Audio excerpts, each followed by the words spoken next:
That shouldn't be allowed. This is my son. Shashi Tharoor of the Washington Post. Definitely asking a question in personal capacity. And mostly to say hi before you go off to your next engagement.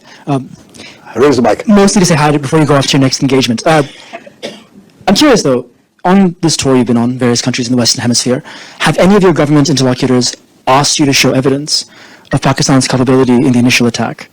And what do you say to the repeated Pakistani denials of having any hand in the initial attack? Okay, well, I'm very glad you raised this, Ishant. I didn't plant it, I promise you. This guy does this to his dad. Very simply, no one had any doubt, and we were not asked for evidence. But media have asked, and so you are speaking for your tribe in that in 2 or 3 places media asked this question.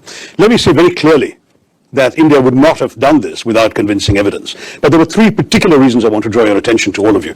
The first is that we've had a 37-year pattern of repeated terror attacks from Pakistan, accompanied by repeated denials. I mean, Americans haven't forgotten that Pakistan didn't know, allegedly, where Osama bin Laden was until he was found in a Pakistani safe house right next to an army camp in a cantonment city. That's Pakistan. Mumbai attacks, they denied having anything to do with it. One of the terrorists was captured alive, his name, his identity, his address in Pakistan, everything was revealed. Under interrogation, he told us where he was trained, what was done. The US intelligence, as well as ours, recorded the chilling voice of the Pakistani handler giving minute-by-minute instructions to the killers in Mumbai, telling them where to go, and they were monitoring Indian TV and saying there are people hiding on the 3rd floor of that hotel, go and shoot them there. This kind of thing is going on. Your sources recorded this too. So we know what Pakistan's all about. They will dispatch terrorists, they will deny they did so until they're actually caught with red hands. That's the first. So I agree you're going to say, but that's circumstantial. Sure. Second point. The moment this happened, within 45 minutes or so of this happening, the terrorist attack, a group called the Resistance Front claimed credit. Who are the Resistance Front? They're a well-known proxy front of the Lashkar-e-Taiba, a banned organization listed by the United Nations, listed by the US State Department, which enjoys safe haven in the town of Murid-K in Pakistan. The Resistance Front, evidence about the Resistance Front and its doings was presented by India to the UN Committee on Terrorism in December 2023 and repeated again in 24.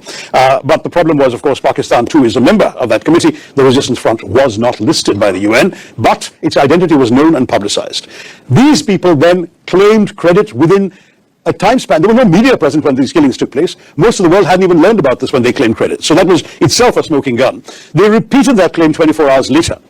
And having repeated that claim 24 hours later, then their handlers must have woken up to the gravity of this and told them to take it off their site. So they did. But the fact is, the credit claim was on record and the world has seen it. Third, when the first strikes happened on the terrorist camps, funerals were conducted, including for members of some of the key organizations, the Jaish-e-Mohammed in particular, and the Lashkar-e-Taiba. The funerals were conducted and photographs have emerged on social media showing Pakistani generals and police officers in uniform attending these funerals, being conducted by relatives of these terrorists. So we're looking at 3 concrete pieces of evidence as far as India is concerned. But finally, I can add to the mix, we also have intelligence services. They have been studying very carefully these terrorist attacks. They have identified at least 4 of the 5 perpetrators, and they know who they are. In fact, I'm told, and I don't have access to the direct intelligence information, but I've been reliably informed, they know that 2 of them are Pakistanis, and the other 2 were locals who had exfiltrated, is the term, out to Pakistan for training 10 years ago, and clearly were sent back for this mission this time. So it's on the basis of all of this put together that we said, we know who did this, and we will take action. And that's exactly what we did. I can assure you India is not the kind of country that would undertake a military operation without very solid basis for doing so.